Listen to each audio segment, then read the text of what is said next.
Sorry for the delay, folks. A little bit of technical difficulties trying to get my new thing set up here. Welcome to Ringwood. I had to park a little bit below the trailhead because I guess the road's not accessible right now. So I'm just walking alongside the road right now, seeing the stream. For those of you that are not familiar with Ringwood, we're in Ramapo. We're in Ramapo State Park, or I guess the Ramapo Reservation area, sorry, still kind of getting stuff set up here. Ramapo Reservation area, and it was a big iron mining area. Yeah, so a really big iron mining area, and the stream that we're walking by runs a mill down by the manor that was used for some of that. There's also a trail that we're going to try to hike on a little bit later. I'm going to try to take you guys on the red trail to Cupsaw, it's called. Cupsaw Trail, to show you a little bit of the ecology here. Here's the parking lot that I wanted to be in to get myself a little bit closer, but I couldn't. But we're going to take you on this Cupsaw Trail here to show you a little bit of the beech forest that is in this area. Myra asks, is the Ramapo Reservation area in Mahwah? I believe it is. Mahwah is part of that larger complex. By the way, for those of you that are just joining on, it looks like we've got 12 or so people on right now. For those of you that are just joining on, please feel free to ask questions. Thank you, Myra, for shouting out the first one. I was going to be with my friend Jessica today, but apparently she threw out her back a little bit ago and couldn't join us. So right now, just walking to the trailhead. My apologies.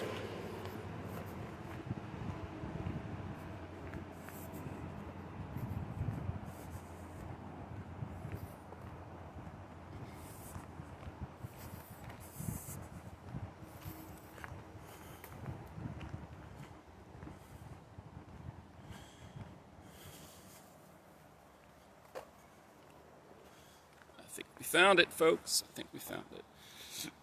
So for those of you that don't know who I am, you're joining on one of my live streams for the first time. I am an assistant professor of environmental science at Stockton University. I teach freshwater ecology. It looks like we got a little bit of a birthday party going on right here. I teach freshwater ecology. I teach statistics. I teach general ecology. And introduction to environmental science on occasion, ecosystem ecology. Sure do have a lot of fun teaching all these courses.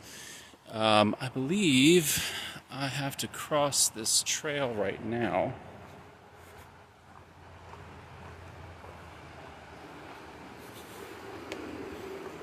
Sorry for the traffic in the background. Of course, they closed that bridge. So, how do I get across, folks? If anyone knows, you gotta let me know here.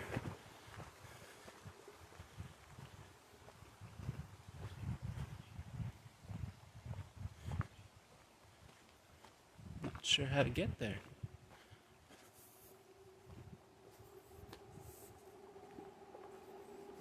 I don't see a map anywhere. Yeah, that was before. Alright, well, we'll walk down a little bit.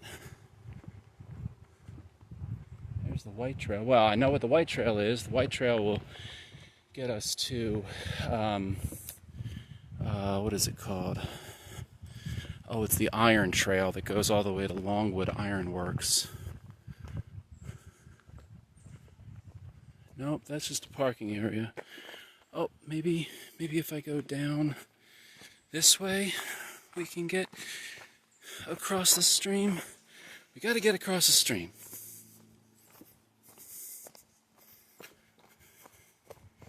And the parking areas were all on the other side. Nope, this is just a campsite. Just a campsite. Okay, well, Tell you what, I think that is the only bridge that crosses the water, says Mary. Yeah, so, but there were cones on top of it. So I'm wondering why they closed that off. The rest of the park's open. All right, folks. We're going to go down that way, see if there was another way across. And if not, I'm going to take you guys on, I think it's called the Hackensaw or I can't remember. It's the iron trail that goes to Longwood Iron Works. Unfortunately, we can't go all the way to Longwood Iron Works because that trail is also closed. There was a remediation dump. Well, Mary, how do I get across then? Thank you for letting me know, but how do I get across? They didn't let me know. Hey, Jessica. I've never been here before, so I don't know this myself.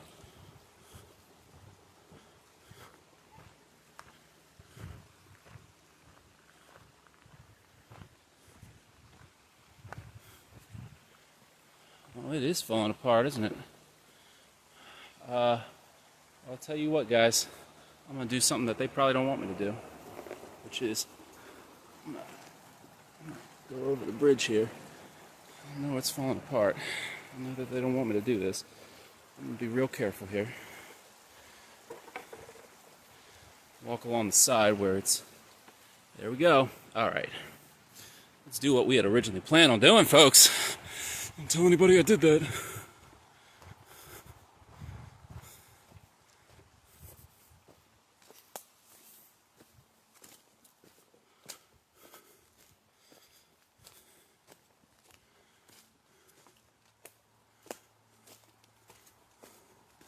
And I believe we just have to cross this road here to get ourselves on the red trail. Take the red trail out to, and of course, well, so far I give this park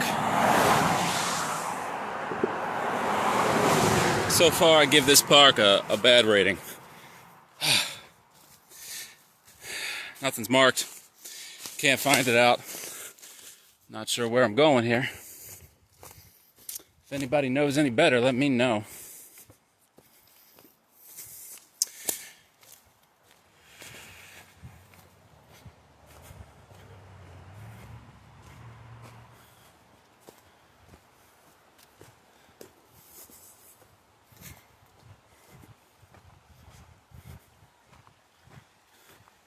Here's where I kill myself.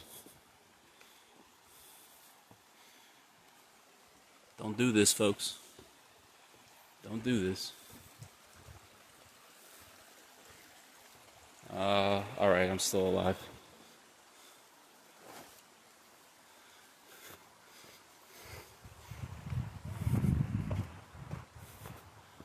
Let's see, she's on the phone, so I don't want to ask her. Alright, well, you know what? Guess we'll just go for a hike on that, on the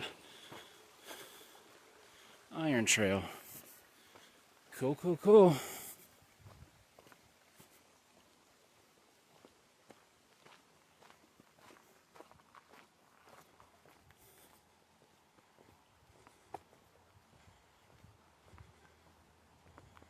So we are on the western side of the park right now.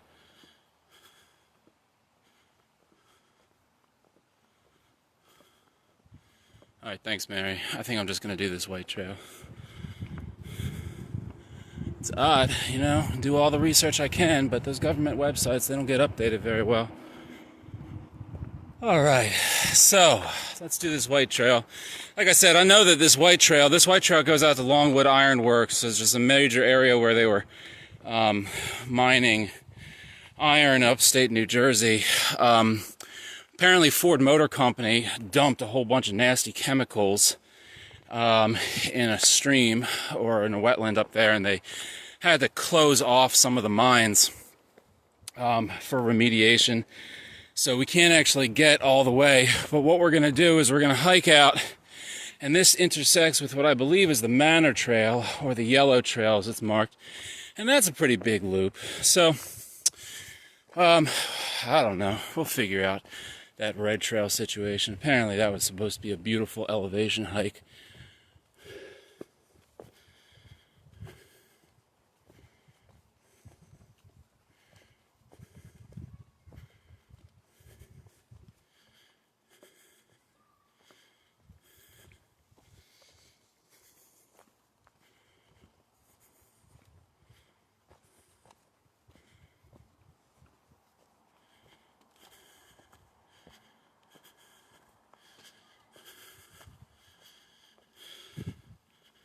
Hopefully the video is not too shaky. I'm trying to stabilize it here. Finally got myself a gimbal.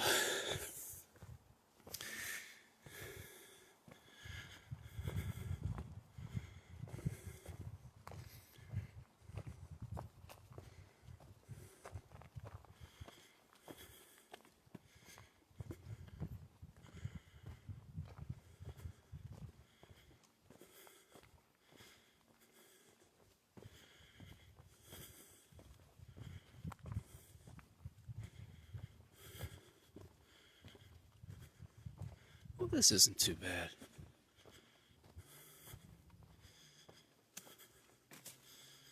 Oh my God, Jess, you're right. We should plan a fall hike. That sounds wonderful. Let's plan a fall hike and figure out the trail situation.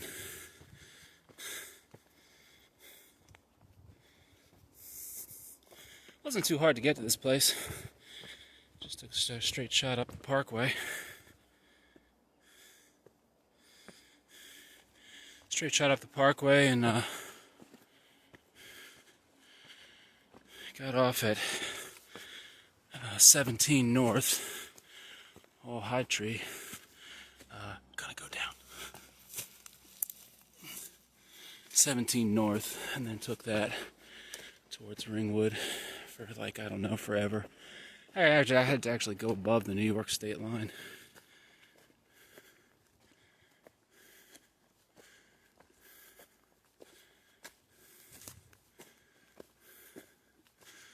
I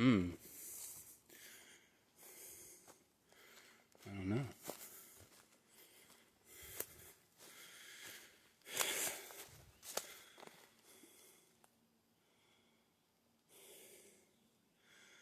I don't know. Looks like this trail hasn't been maintained all that well.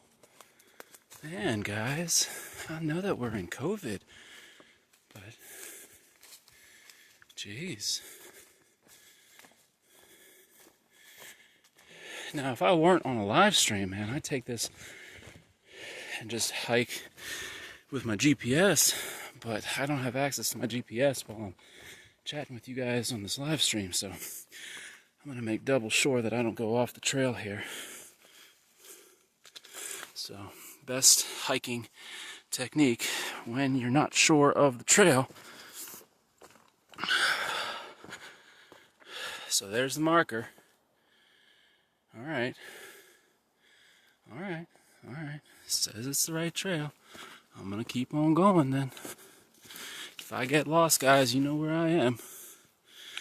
Shouldn't have to say that this early on. Apparently, State Park up in Ringwood is not taking care of itself.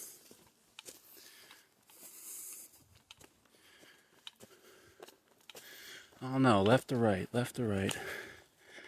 I'll go right.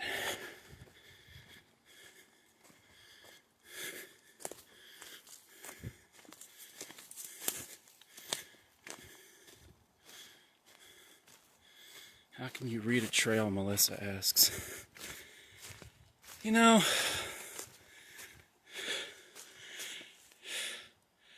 man, they're not marking these trails all that well. So here's the white markers going down that way.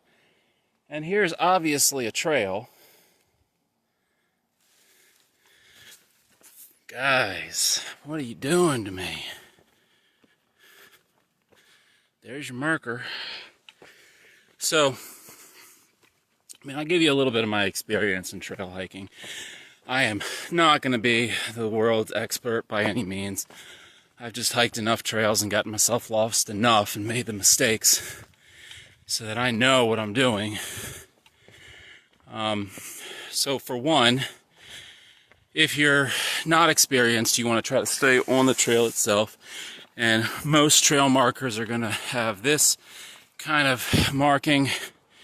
And most importantly, they're going to shine bright if you shine a flashlight on them.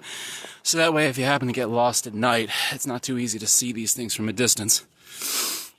Also, just keep in the back of your head your lefts and your rights. Keep in the back of your head the elevation changes.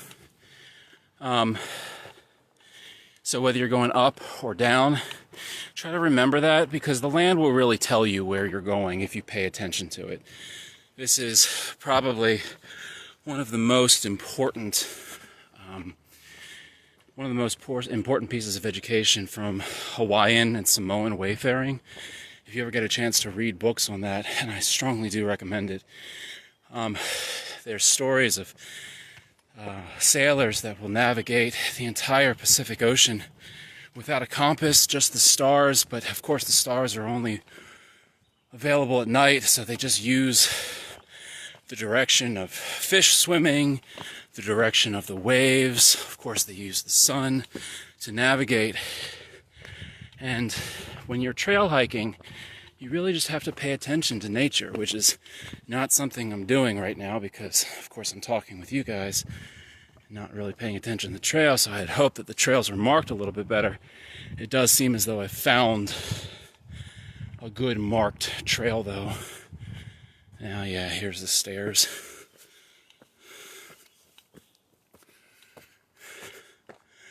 Oh, man. We are in... Oh, I can't get that. Yeah, let's pan up. Man, look at that tree. This beautiful, beautiful red oak. So we are in what is considered a coastal deciduous ecoregion, which is going to be dominated by oaks and maples and beeches.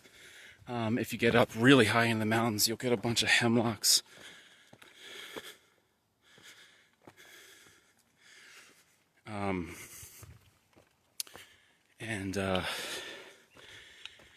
Actually, once upon a time, for those of you that are maybe were born, I don't know what the age group is watching, but if you were born in the 1950s, or even if they're born in the 1940s, you might remember a little bit of the vestige of the American chestnut, which dominated this forest as well.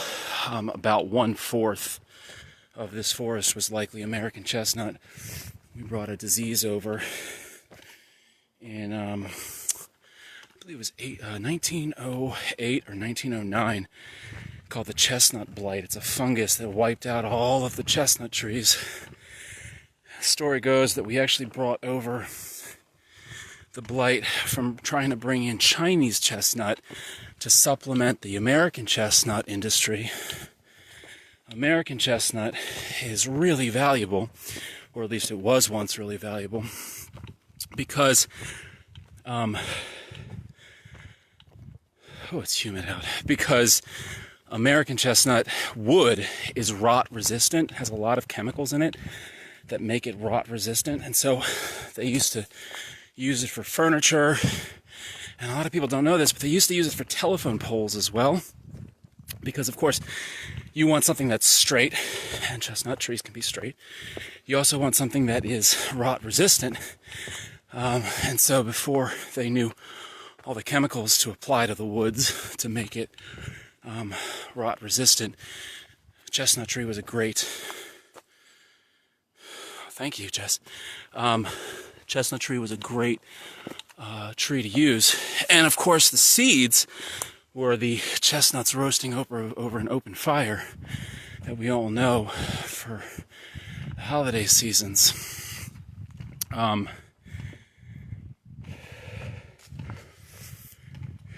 So now the only chestnuts that we can get at the grocery store are Chinese chestnuts, which are larger and less sweet. I've actually had the privilege of, even though I'm younger, I've actually had the privilege of tasting real American chestnut from it's a hybridized orchard that is 97.5% genetically American, rot resistant, from the Chestnut Tree Foundation. The American chestnuts are much, much sweeter than the Chinese chestnuts. So now, and of course, chestnuts also provided a lot of nuts for squirrels and whatnot in the forest. Now, once the Chinese blight hit and the Chinese chestnut and the American chestnuts disappeared, for one, we tried to collect all of the wood, as much of the wood as possible, so that we could use that wood and it wouldn't just decompose on the forest floor, which I don't know if that's a good or a bad thing. I think I would have preferred to let it decompose.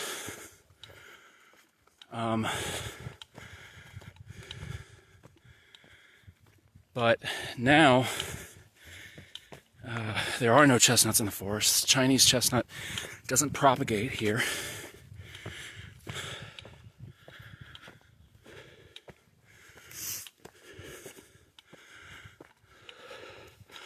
So if you guys can hear me breathing, I apologize. It is like 120 billion% humidity. And I am climbing up a mountain. Not a mountain, I know it's not a mountain. It's just a hill. I've climbed mountains before. But in 150 billion% humidity, sure does feel like a mountain. Oh. So, you can see, I believe if Rocky's watching, he can correct me on this. I believe this is what's called gneiss rock, spelled Gneiss. Very common appellation, upstate New Jersey, all throughout the Adirondacks. You can see all of these, I'll also show you all the maples in the understory here. You can see all those maples. But all of these lines right here are just weathering, either freeze-thaw weathering, probably not so much freeze-thaw, or root weathering. You can see this beech tree. It's a mountain for New Jersey, yes it is. You can see this beech tree just growing in the rock. Well, it's putting roots into the rock. And so, if you check out something like this, you can see how it's split along the fault there. It was probably the result of some root weathering. You have a couple primary types of weathering for rocks. You have chemical erosion from something like the acid that's in rain. Freeze-thaw weathering, which is when there's a crack in the rock, and water falls into it, stays in there, and then in the wintertime it freezes. And because water expands when it freezes, the rock crack is forced open a little bit. And after winter, when it thaws, that ice and that crack then melts, and now there's a larger crack and more water fills in, and water expands again when it freezes, and the ice in the next winter forces the crack open a little bit more, and after a few years of doing that, the rock just splits. For larger rocks, it can take hundreds of years. Of course, that's okay. Geology has time. Krista, the hike is in Ringwood right now. I tried to get us to Cupsall, which is a loop on the western part, but it was closed. So instead I'm doing what's known as the Iron Trail. I can't remember the name. It starts with an H. Which goes out to Longwood Iron Works.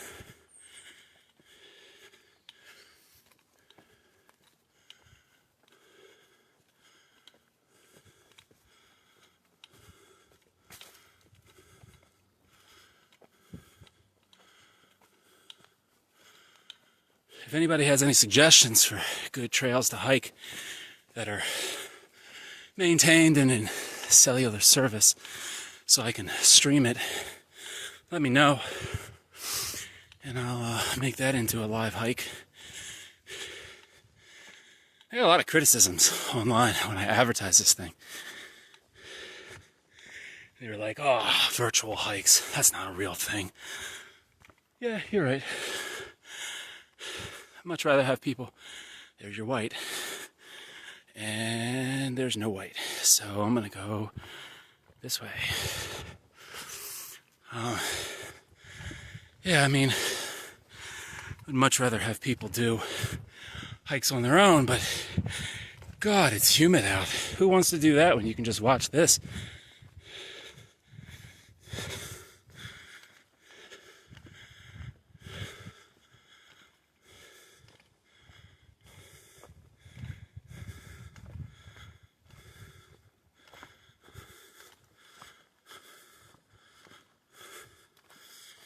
Still figuring out this gimbal. There we go. Sorry, I know I'm giving some of you a headache.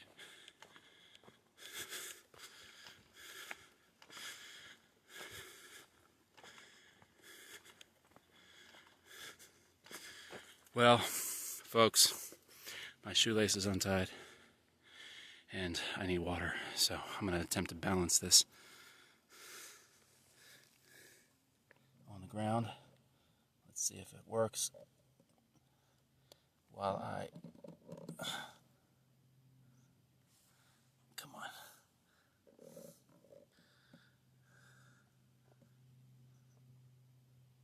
There we go. Oop, it's falling down, it's falling down, it's falling down. Jess, this is why I need you. So you can hold the camera while I tie my shoe. Alright. That's okay. Another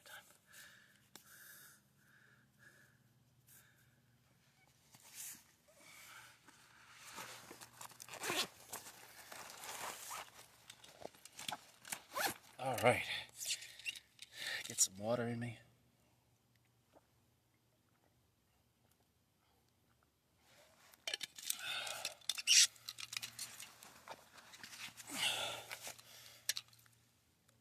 All right. So let's see. While there are many who would say online hikes aren't a real hike, we are a vocal proponent for virtual hikes and accessible nature. Yes, I agree.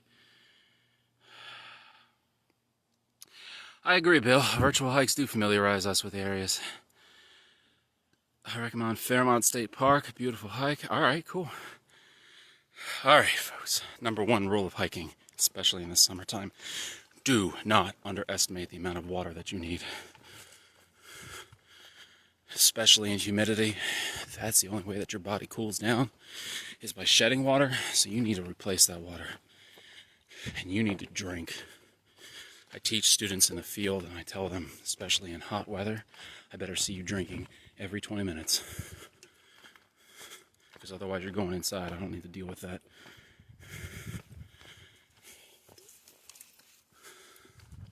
Hey Jesse, how's it going, man?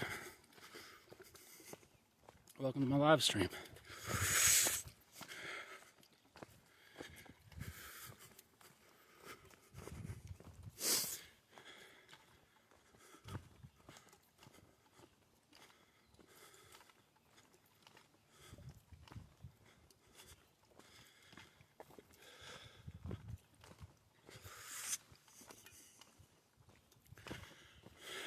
Now, according to my colleague Rocky, his real name is Matt. Everybody just calls him Rocky. He's a geologist in the program, and he did a virtual live stream last week about iron mines down in South Jersey. According to Rocky, there are some iron mines along this trail, and I am aware of them. I know that the one that is usually accessible is now closed for remediation purposes. We can't get to it. But We might find a few pieces of magnetite along this trail. I forgot to bring a magnet. Of course I did. So I got Fairmont State Park, other parks. Oh, check out that mushroom. Don't eat this one. Don't eat this one, folks. Oops.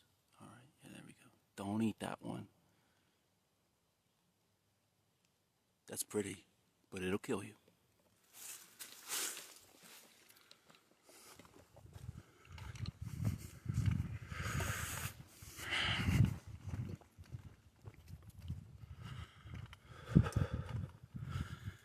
Yeah, I don't know. I was talking with this guy on Facebook who was just, I'll use the term mansplaining to me, because I can.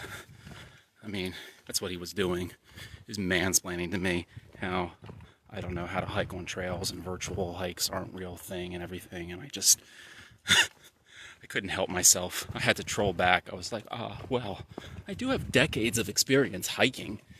I do know how to do a trail. Are you a teacher? He said no.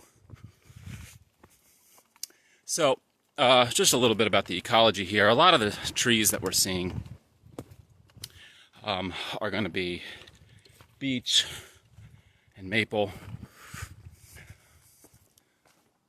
I don't know what this tree is. It's a small little thing. Huh. Beech and maple. Yeah, if anybody knows what this is right here. I don't know what that is. Sorry, focus. There we go. It's a small little shrub. Yeah, he was gatekeeping. Beech and maple, which characterizes this forest. Looks like we also have a little bit of chestnut oak here, which is far more common actually down south. It's chestnut oak. You can tell because it has these thick leaves, but it has these rounded lobes on it. Kill for a breeze right now. And here is your mighty sugar maple. All right, so this is what we really don't get down in South Jersey. I'll figure out which way this goes. Your mighty sugar maple right there. So of course sugar maple is the tree that we all use for tapping, and for those of you that are tuning in, you want that identification, you can see how sugar maple bark differs so much. These thick, deep ridges. Red maple has much thinner ridges. Actually, red maple bark looks a lot more like that young sugar maple right there. We don't really have any of that naturally down in South Jersey. Oh man, the trail's splitting. Goes two different ways.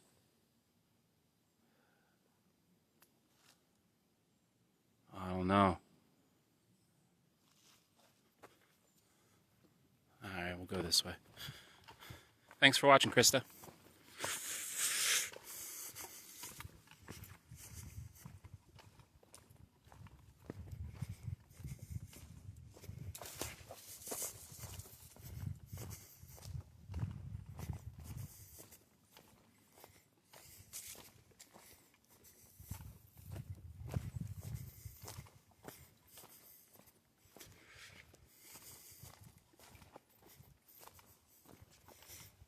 I don't think that the white trail's a loop, so I'm not sure why it goes off in two different directions.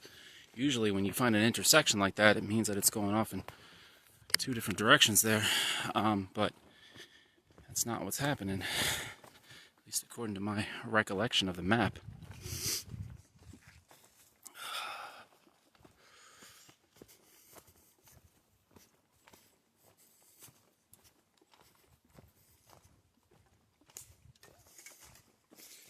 Oh, so here's another tree. Birch. All right, probably, it looks like gray birch. Doesn't get too large, but you can tell from, I don't know if I can focus, you can tell from those serrated edges, and the leaf meets at the same spot on the petiole, and those lateral veins. This is a very common tree up here. It doesn't get too large. I'll show you the bark. All right, so that's going to be your gray birch bark. Sorry, it's not in focus. There we go. Again, doesn't get too large. There's another sugar maple.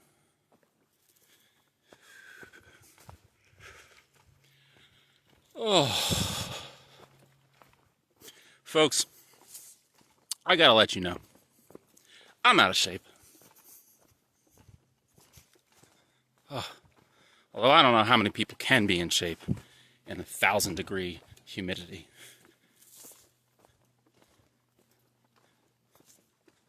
Especially when I'm carrying a backpack full of water. I do mean a backpack full of water with snacks. Because let's face it, I'm a fat kid. I need some food.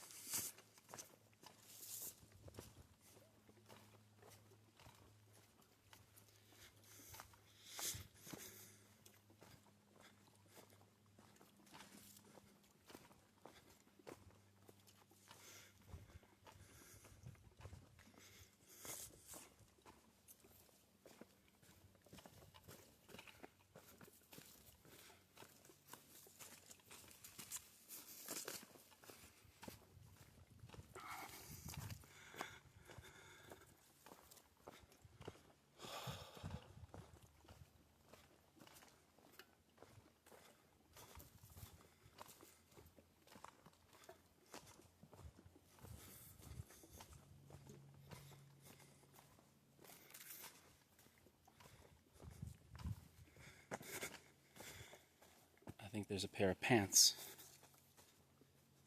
Yeah, nobody's in shape right now. Put on those COVID pounds. I don't know. I managed to go for hikes and walks all the time. The problem is I like beer a little too much. See if I can find some shag bark. Oof, I don't know. I think I might have to go a little up elevation for that. You can tell, so here's some beech tree. Actually, oh, no. Okay, so here's a beech. That's not good. Now, beech is going to be different from birch, all right? It looks, actually, the leaves look, oh, I can't focus in here. I'll get you a leaf. There we go. The leaf looks actually similar to birch, except it's a little bit more oval. The edges are also not nearly as serrated, only those kind of like little tiny teeth. And the bark is much, much smoother and whiter.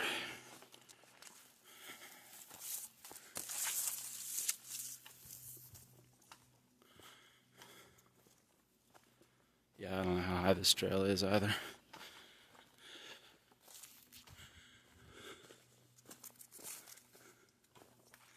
Man, overgrown. I think I might double back and go on that other trail. It looks like this is the one less hiked. Oh, let's keep on going. Let's blast through. I guess not that many people have been hiking this. Ugh. Oh, Jesus. Okay, I'm all right.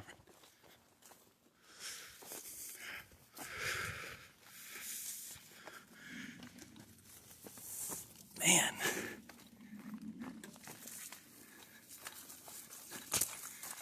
This is overgrown for a trail, especially a marked one.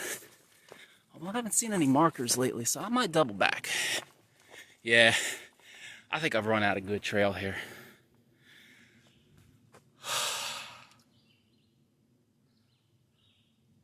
Oh boy, yeah, there's my sweat. Hi guys, how you doing? First time I'm doing one of these without a mask. All right, let's go back. Let's find that division. Go on that other trail then.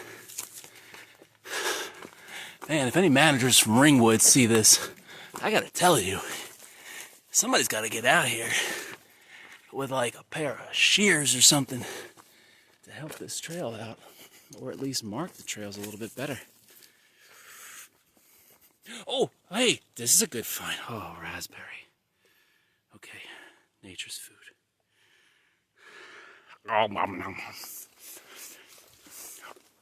Oh, here's another good tree. So this is witch hazel. So witch hazel never really gets too large. Witch hazels are usually smaller, shrubby-like things. Witch hazel has what we call an inequilateral bottom. You can see how it doesn't meet up at the same spot, whereas birch and beech do. So witch hazel is going to have a slightly leathery leaf. If you've ever gone to the store and found witch hazel ointment or witch hazel liquid as an astringent, that's the same thing. They extract the oils out of it. So if you ever get a mosquito bite or something and you want to make it stop itching, grab yourself some witch hazel and rub it on you. I mean, I think you'd have to do a lot of it, but it works.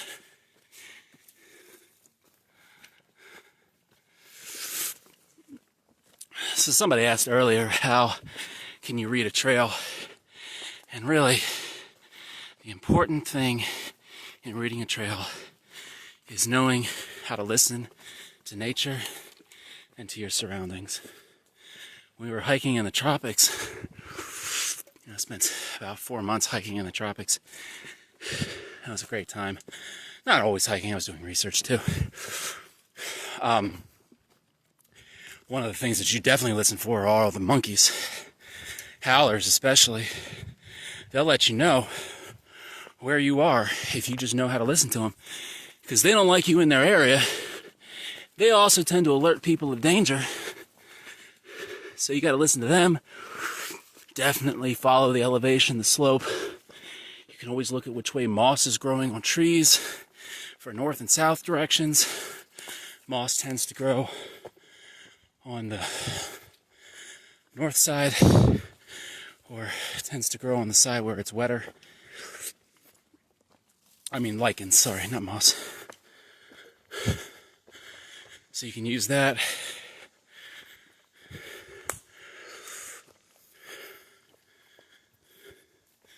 But you know what, honestly, as much as I love reading about wayfaring and all of the things that native peoples will do to guide themselves along trails, we have technology. There's really no excuse to be without power for your phone in the forest. And I know some people are going to say, well, you don't have a 4G signal in a lot of areas. That's true, but you do have a GPS signal in almost every area. You know, for better or for worse, we threw a bunch of satellites up into space, and those satellites can help you. So, you know, you may not know how to look at the forest for signs, and that may be the easiest and most direct way.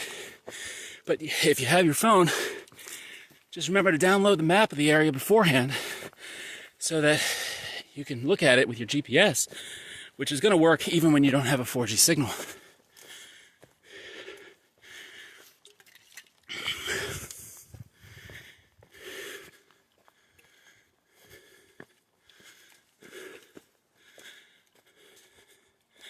You know, I think that there's a lot of people that'll say, oh, that's just cheating, that's just cheating. No, this is the same people that say, oh, you should learn how to... Yeah, there's the other trail.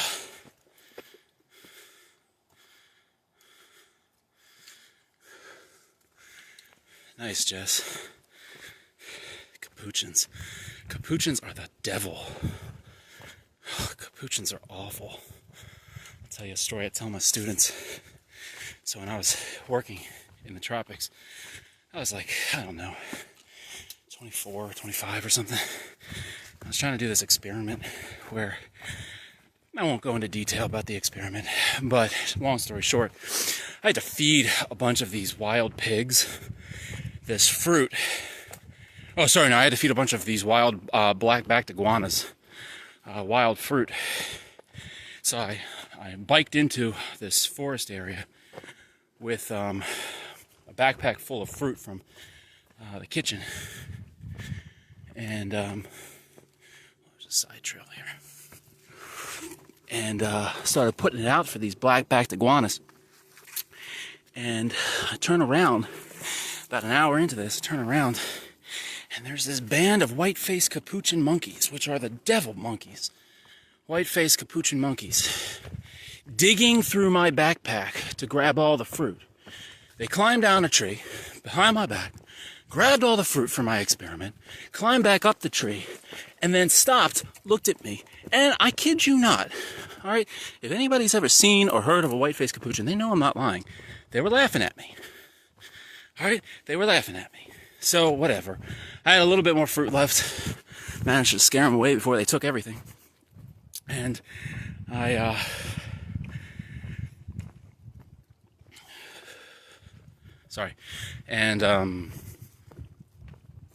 I finished out my experiment as best as I could. And then what I did, I gathered up my backpack and I started biking home. And along the way, these stupid white-faced capuchin monkeys started following me in the mangrove trees up above and started throwing mangoes at me. Oh my God, they were literally throwing mangoes right at me. I don't know what purpose they had I fed them. I fed their entire troop. They just didn't like me. Oh. They then probably took a few bites of the fruit and then threw it down to the ground. Yeah, because they're capuchins.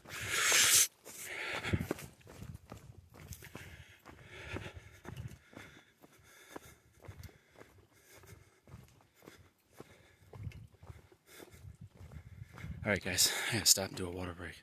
Maybe they were replacing your gift. No, they were literally throwing at me. The next step was going to be that they started throwing poop at me.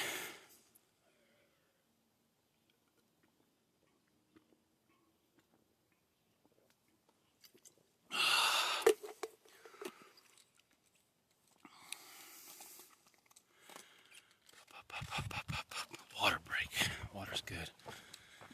Man, it is going to be one sweaty drive back down. I don't live all the way down in Stockton, folks, in case anybody was wondering. I actually live in Red Bank, so it's only about an hour and 15 minutes for me. And if you live in the center part of the state, I think it's about the same distance, just because you wouldn't take the Garden State Parkway up here. You take, I don't know what the road is. But assuming that somebody knows the best way of getting to the other part of the trail, I do know that there's a few really good trails on the other side. The Appalachian Trail does run through this park, and you can hike that. It's quite nice. If you're willing to park at Ramapo and spend about 8 miles of hiking time, you can get to, I forget what the pond is called. If anybody knows, let me know. There's a pond on the far eastern side. And there's supposed to be some really scenic lookouts. And I think that what's called the Erskine mines, or the Erskine mines, are out that way. Iron mines. Really worth your time if you can do it. I have not done it, but the trails pictures from online look amazing.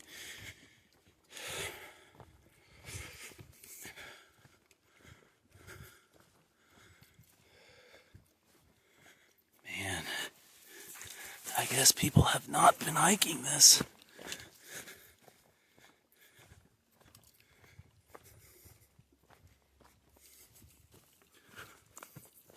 So normally I think that Ringwood, oh, check out that mushroom.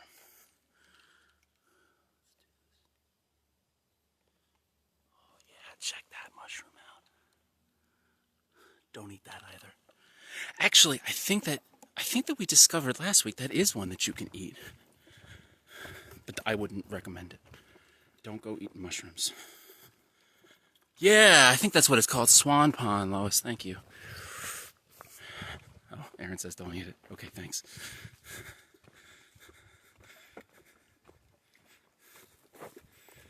Guys, if anybody knows. Oh, we're running into some folks.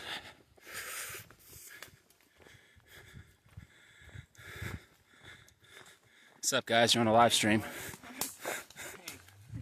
Mushroom hunting? Nice.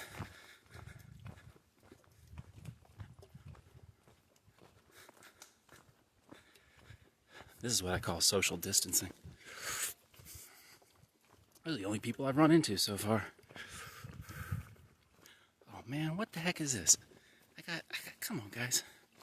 Are you allowed to bike there? I think that you are allowed to bike on this trail. There are some trails where you're clearly not allowed to. If you do any kind of mountain biking, there's definitely, if you look on the map, there's that black. Oh, you know what? Hang on a second. I'll ask these guys. Hey, do you know where the blue trail goes? I know, this is the blue trail.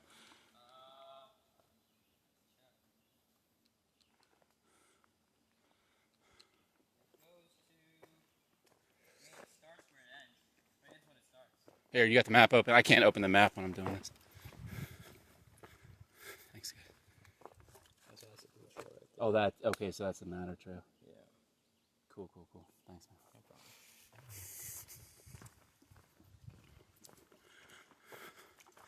Alright, we're gonna go on the Blue Trail. I'll end up at the same spot eventually.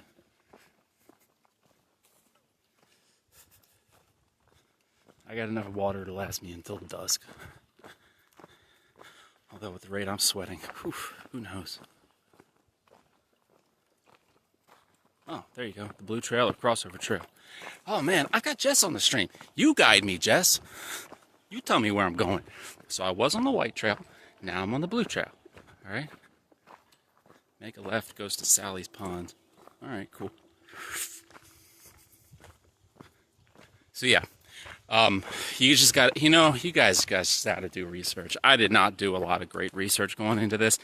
I typically don't do a lot of research going into parks and trails because I'm lazy. And I just like exploring and going where my heart tells me to go. But I don't recommend that if you're not experienced in hiking. And I really don't recommend it if you're not comfortable taking a backpack of water with you. Because, that's dangerous.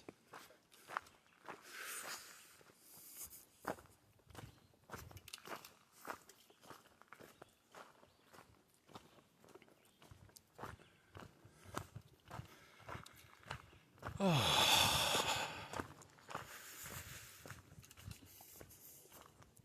I haven't seen too much poison ivy, which is a good thing. Alright, you know what? I'll backtrack. I like this park. This is a good park. I think that they need to do some work on identifying the signs, but I'll grant them COVID has stopped everything.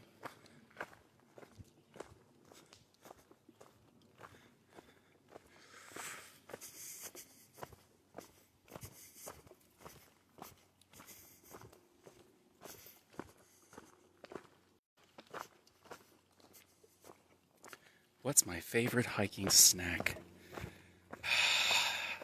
Boston cream donuts. That's a joke. So on the trail map, there are technically 5 blue trails. 4 dark blue and 1 light. Oh my god. There are also 2 white trails. Alright, well, I'm on the Herkensaw or something trail. I can't remember. I was on that trail. And then I just turned left onto a blue trail. So I think I'm going south, and the blue trail, I think, loops back up around, if I recall my map. If I get lost, it's all on you folks. If you went from White Trail to Blue Trail, looks like you started on the Hewitt connector and then hopped on... Yep, that sounds about right. Like I said, guys, if I get lost, it's all on you, because I can't look at the map. Don't worry, I'm not going to get lost. What's my favorite trail snack? Well, if I don't have Boston cream donuts, and I probably don't. Oh, man. I'm actually at... Well, I really didn't get lost. It's probably just trail mix, guys. I really didn't get lost because look up ahead.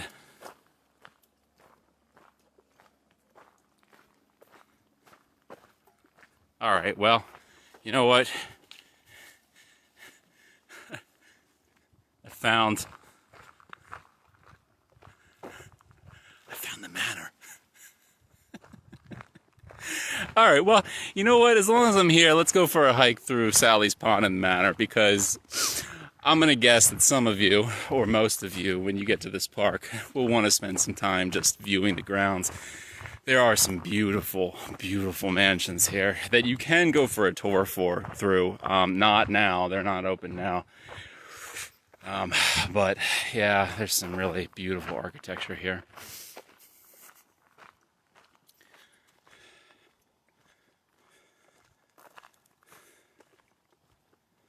I will say, it is both easy and hard to get lost in New Jersey. All right? I mean, you can get turned around on a single mile of trail. Oh man, this is pretty. Check all this out. Oh, look at that cedar. Is that a cedar? Oh yeah, it's a cedar tree. Oh, that's beautiful. Here, let's sun's gonna get. Look at that tree.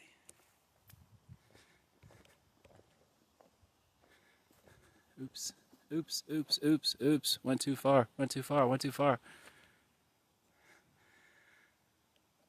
Brenda, I don't think that Lois knows all the trails. I think she's looking at the map.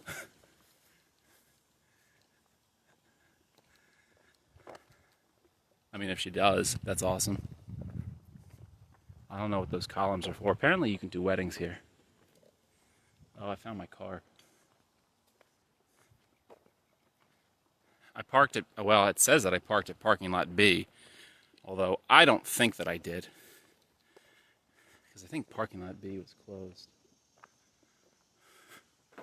Well, this is beautiful. I'm not worried about getting back to my car. I know where my car is. I'll find that one. Bathrooms, but I think the bathrooms are closed. Let's see if I can get into the pond. I think that's not closed. Look at this architecture. That's not it. Look at that. That's gorgeous. Well, that's just scary. Who would want this? That's terrifying. That's terrifying. Oh, cool, Lois. Thanks. Okay, seriously. Who would want these? That's awful. Oh, bullfrog. Oh, green frogs.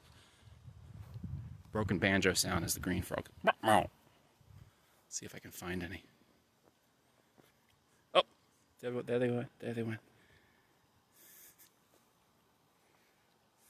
See if I can find any eggs.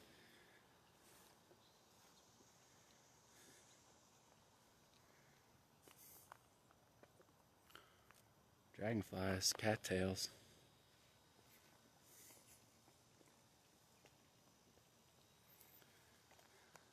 This is pretty.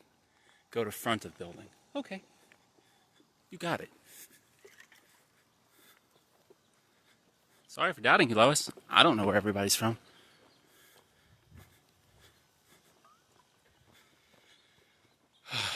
If you had to see my face, I've got a smile on my face, you know? Like, I love just hiking through areas, especially areas that I don't know.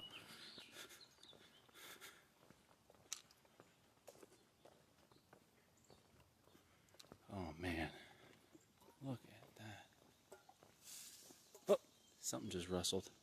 Check out that knotty old wood. Oh, that's gorgeous. All right, going to the front of the building. What's with all the columns? Do they support something, or do they just want random columns?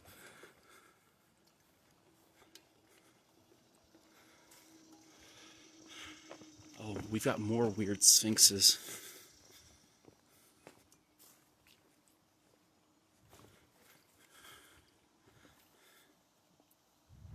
Okay. We've got a cannon. There's a cannon here so that they could attack people.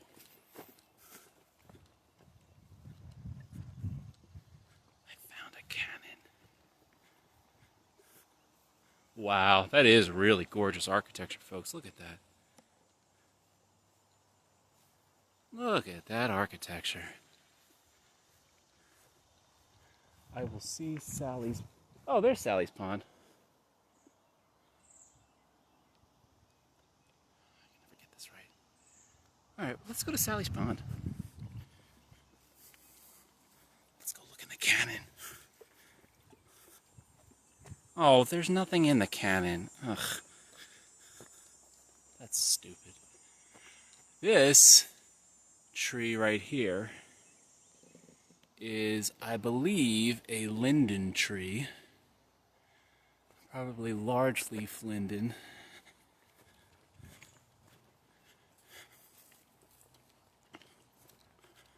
Oh, maybe that's Sally's pond. I don't know.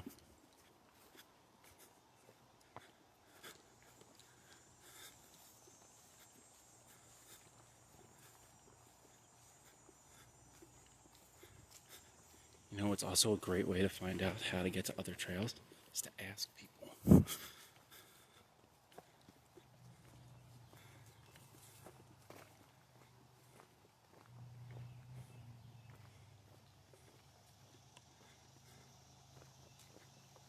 Hey, little chipmunk.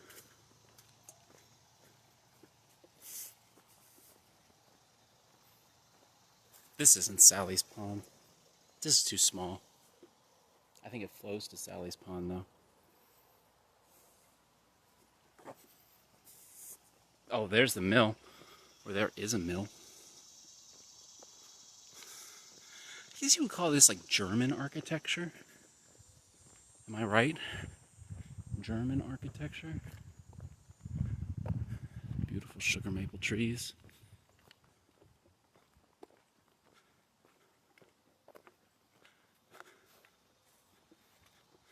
Oh.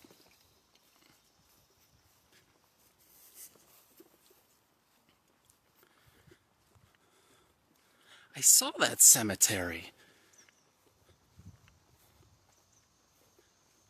All right, let's go to the cemetery. Blacksmith shop.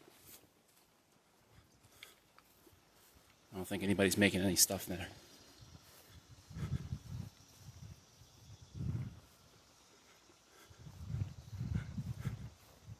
Well, Lois and Brenda, if you guys know the trails, do you know how to get to the other side? Do you know how to get to the red trails, or the Cupsall, etc.? Kind of frustrated. I really wanted to hike that. I was planning for like a 5-mile hike today. This was the only parking area.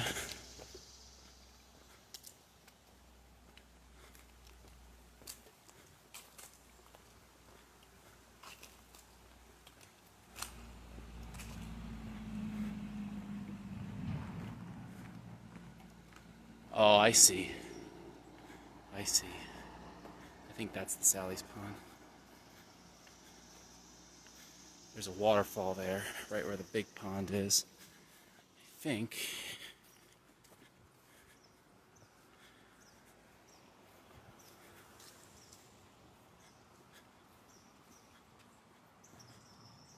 I can also reverse your. You can also reverse your trip from the left where you are now. Not really sure what you mean. I'm just walking to this big pond that's right here. Guess I'm walking towards traffic.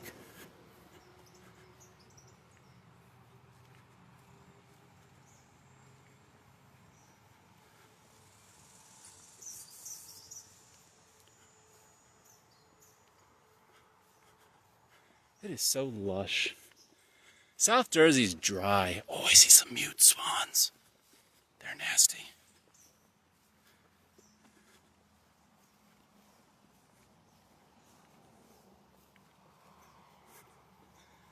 I mean, they're pretty, but they're nasty.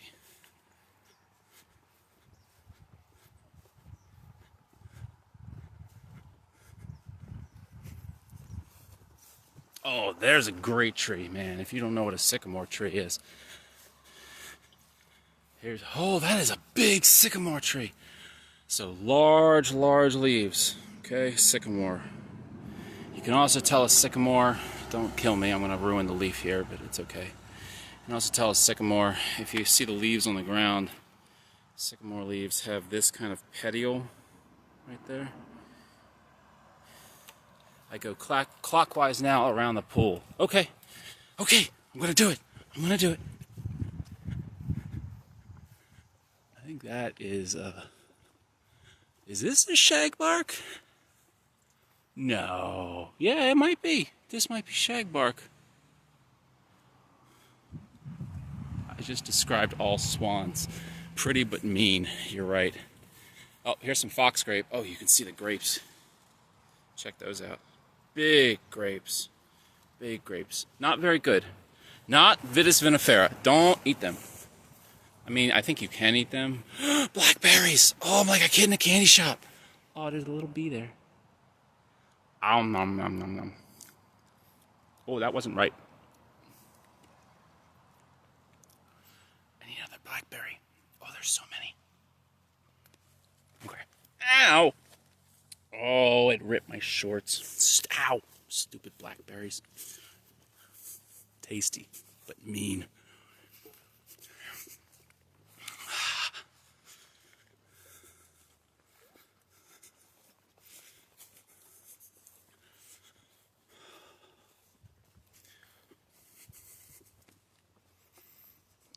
Do you ever use iNaturalist? I do occasionally. I do. I'm more interested in identifying plants, and so I use a more specialized app called PlantNet. But iNaturalist definitely is a great app to use. I actually think, sorry for the truck, I actually think that PlantNet, iNaturalist is taking over PlantNet. I can't get to the pond. I gotta walk. Ugh.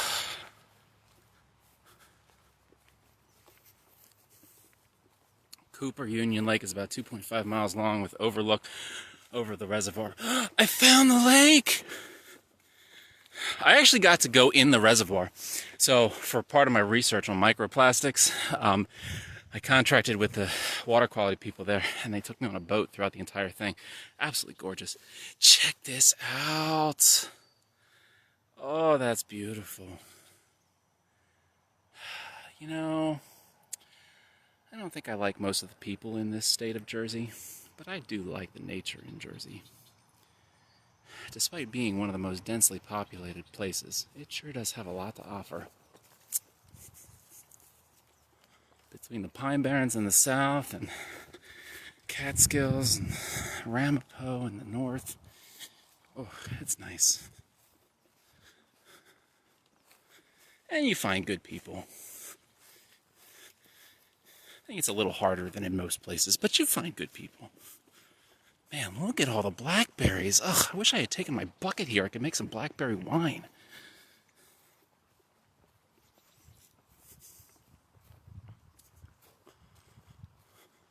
And go towards that opening.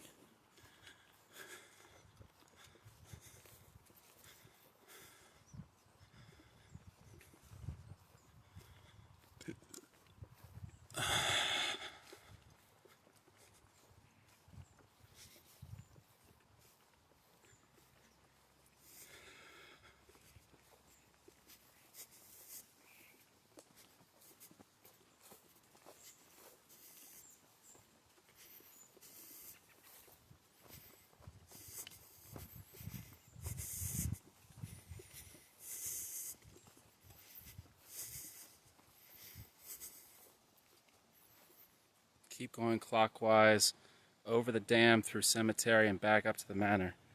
Okay. I gotta step over this thing, though.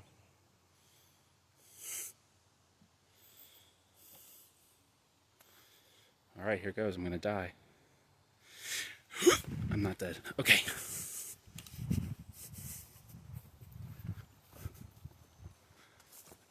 Now, if I wasn't holding a camera, I would pick up plastic. Looks like somebody was fishing and left their bait buckets. People, people, people.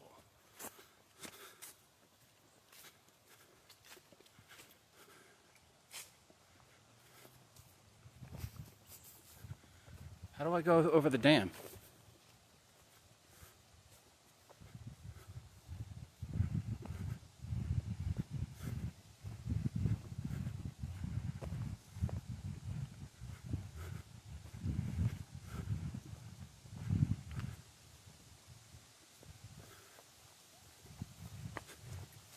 Nicole. We got Nicole watching. Why didn't you say something, Nicole?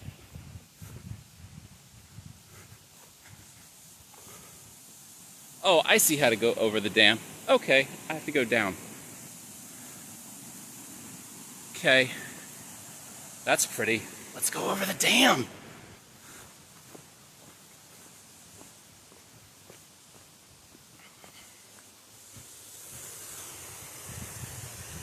Oh.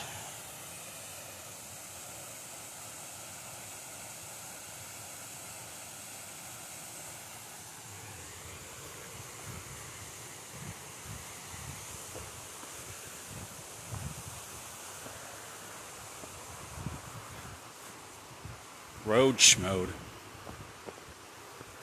Have I tried hiking in the Sourlands? No, but I am partnering with a sugar maple farm in the Sourlands. Oh, alright. Go past to the road. Well, I'm already invested in this. And no, I can't. Okay.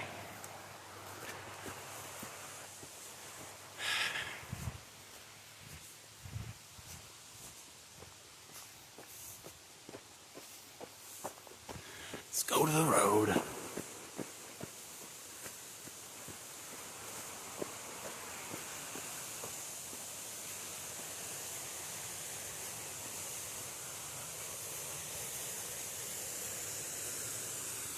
Oh, screw the road. I'm doing this. Whee!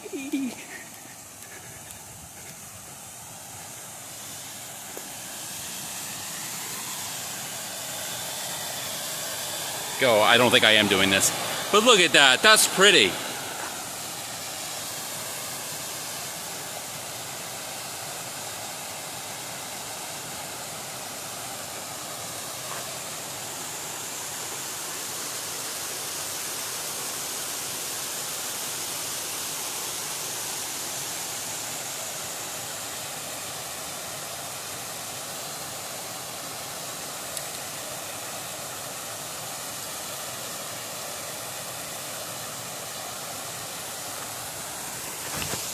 Oh, almost died. Okay. I'm gonna go back up to the road. I'm gonna do it. Ooh, mountains. Just hills. All right. Brenda says I wouldn't. Okay, Brenda. Okay. You got your wish.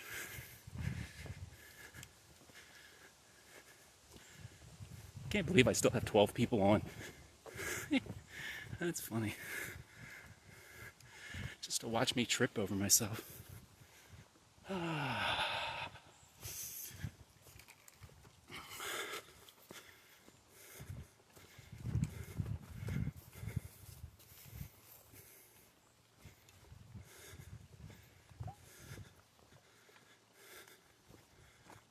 Yeah, but I gotta go back out to get to the road.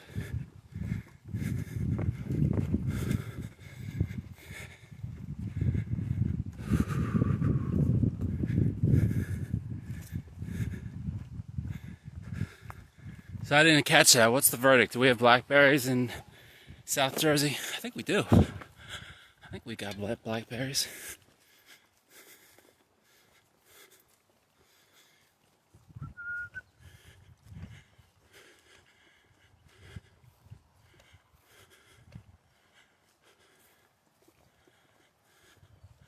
I think that's... I gotta look at the bark. Yeah, that's shagbark. That's shagbark. There you go. So shagbark hickory. This whole thing is one leaf. All right, just hit me in the face. This whole thing right here, that's all one leaf. Oh, I gotta get focus. There we go. So each one of the little individual leaves is called a leaflet. Decomposition. More blackberries. No, that's not a blackberry. Don't eat that. That's bad. Single berries. Not good. We have what's called devil's walking stick up here. Don't eat that.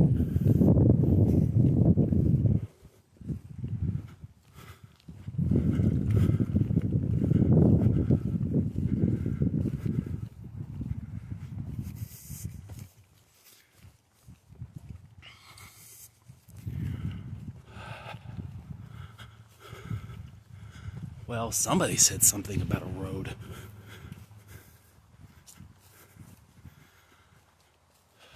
I'm just gonna keep on walking. I see the road! Lots of wineberries up here too. Yeah, we found wineberries down south too. They're more on the ground. Although I think I've seen some higher up.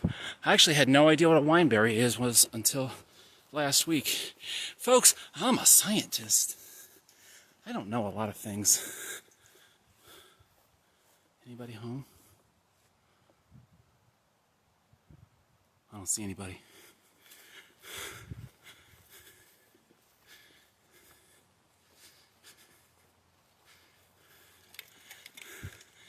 Yeah, I'm a freshwater guy, so I'm a freshwater scientist, so I know freshwater stuff. I know a little bit about forestry stuff too. But I will give, for those of you that have hung on this long, thank you very much. I'll give you a little bit of a background education of my ecological philosophy. I fall into the category of ecologists that doesn't care at all about taxonomy. I mean, I do. I care about taxonomy. I like taxonomy. I like knowing what plants are what. But there's so many plants out there, and knowing what a plant is called is not nearly as important as knowing... This is another type of leaf. Hang on, I'll finish that thought. What is this called? Basswood, American basswood. See, taxonomy. Knowing what a leaf is called, or knowing what a plant species is called, is not nearly as important as knowing what it does, right? So, one of the things that gets us into trouble is particularly when we talk about invasive species. Oh, here's another species. Oh, man, we got a lot of species up here. So this is another rock elm.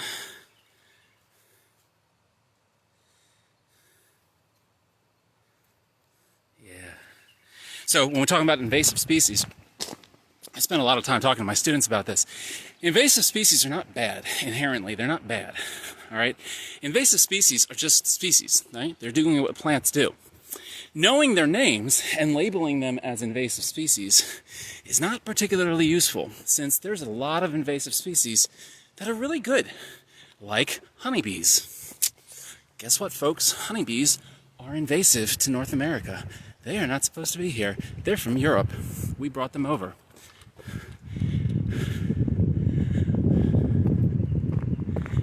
Yet we can't live without them.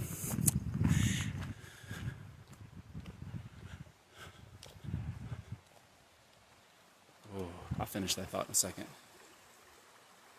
Pretty. Check it out. Oh, that's beautiful.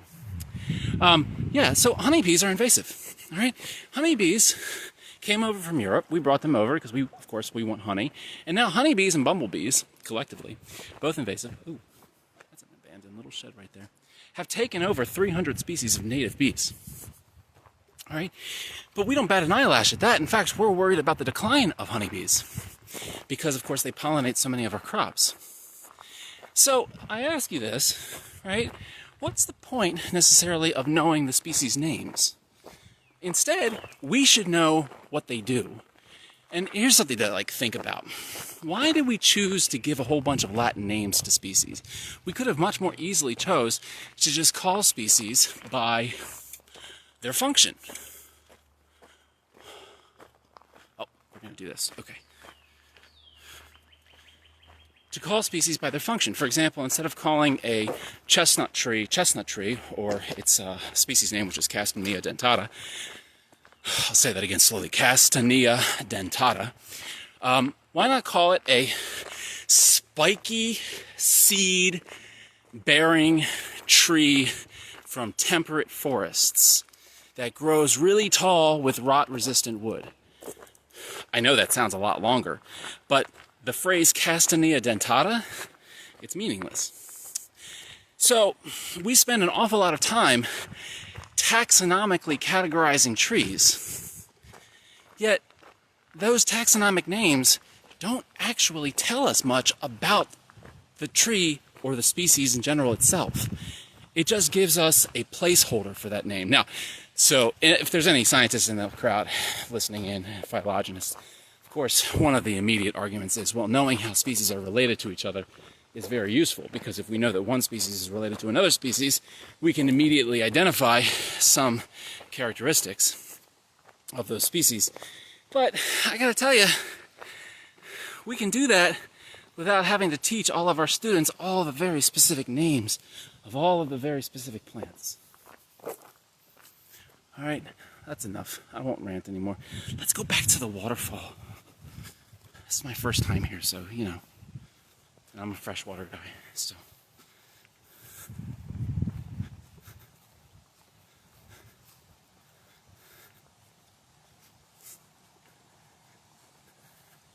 Naturally attracted to water.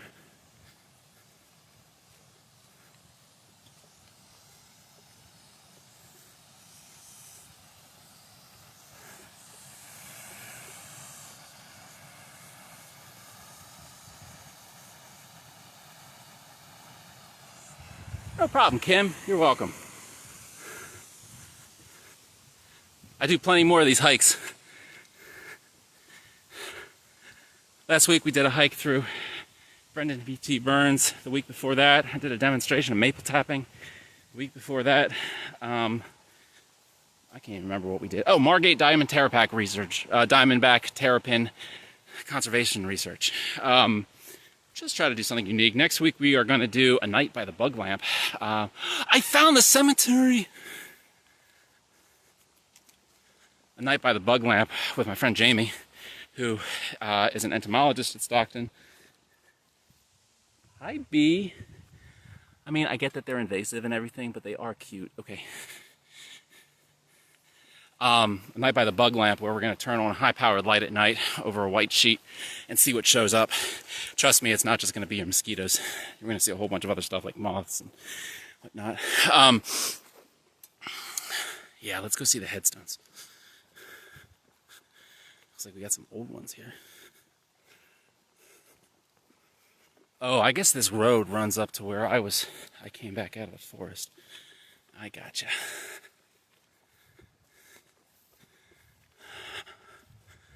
Yeah, headstones are so cool. 1836.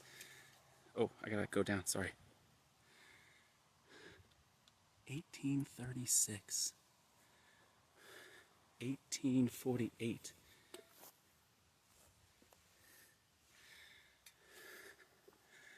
Man.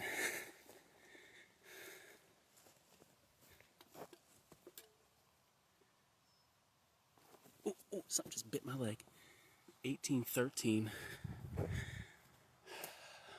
Oh, something just bit my leg. Ooh, what's in here?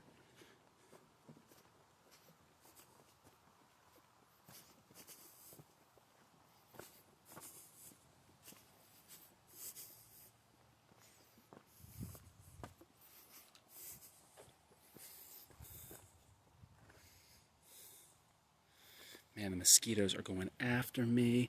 In memory of Robert Monteith. Clark to Robert Erskine.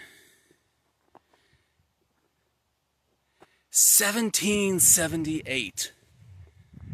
Wow.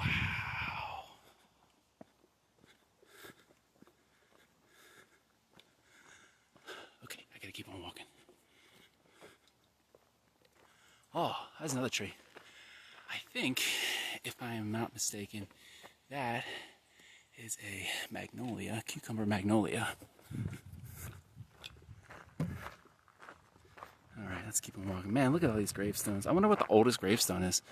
I guess this area was founded in mid-1700s, so probably around 1760, 1780 was going to be the first gravestone, I guess.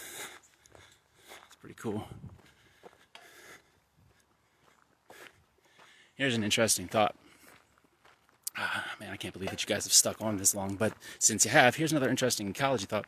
So, a lot of graveyards nowadays are running out of space, and if you buy a headstone, it's actually only guaranteed that you own that headstone for about 100 years after your death, or sometimes in some cases less, because they got to make room for other people.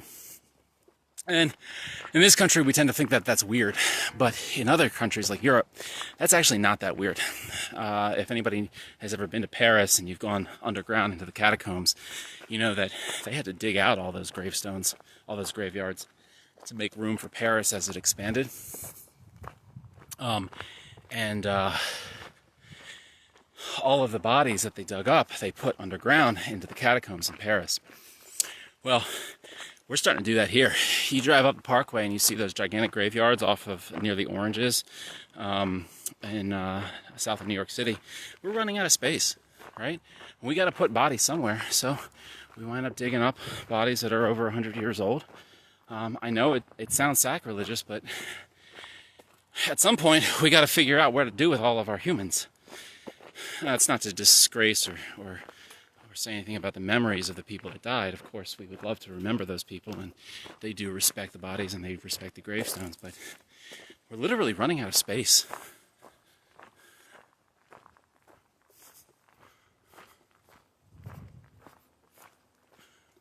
look at that beautiful sycamore bark. I'll come back up from that horrible note. Look at that beautiful sycamore bark right there. Oh, that is gorgeous. Look at that. It's camouflage bark. That's the way that you tell sycamore bark, is that camouflageness. All right. Keep on walking here.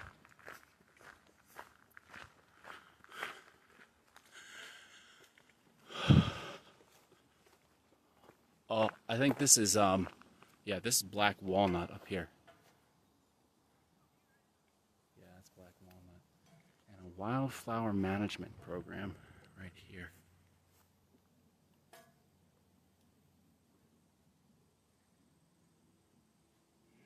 Oh, got a horsefly bite my shoulder. Oh, that felt good. Okay, keep on walking. All right, folks. Well, I think I'm going to be done with the live stream for right now. I'm going to try to find the other half of that park. If I do, maybe I'll pop the live stream back on and we'll go for another hike. But, oh yeah, black walnut. Definitely, for sure, black walnut. You can see the, you see those little balls right there? That's black walnut. Yep, black walnut. Really, really valuable timber species. Oh man, I think we've got ash. Oh no, sorry, this is, sorry. This is shagbark hickory. You can tell because of the bark, shagbark. All right, let's walk. Well, oh, Brenda, I want to go on the Cupsall Trail, but I couldn't get to it because the red trail going to it, it was closed.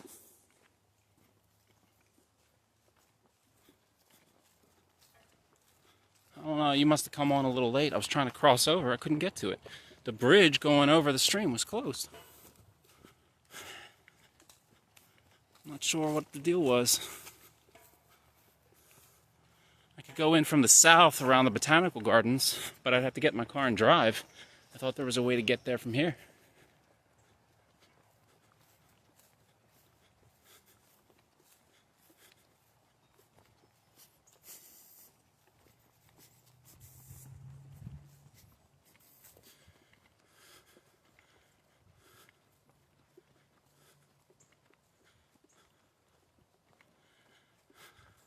That's interesting, Jess. Black walnuts can be collected and used as a dye.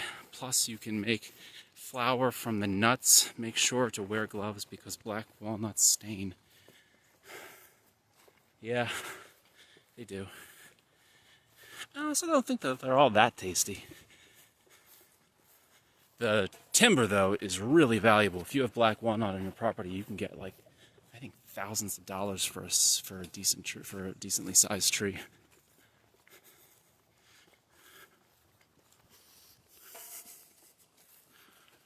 Not that you should cut it down. I'm just saying. If you have to.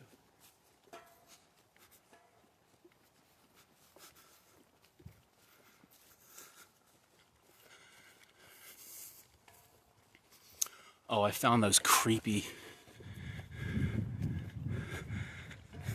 statues.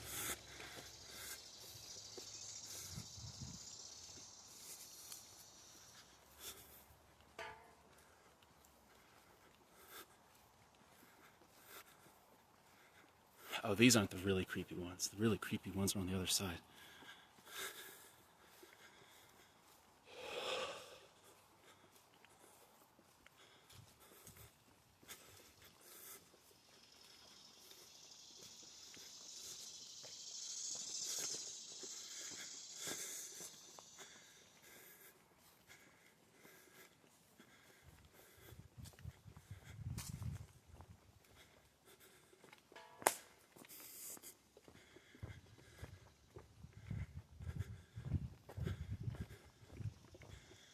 All right, folks. Thanks for watching. That was fun. I need water. Catch you guys later.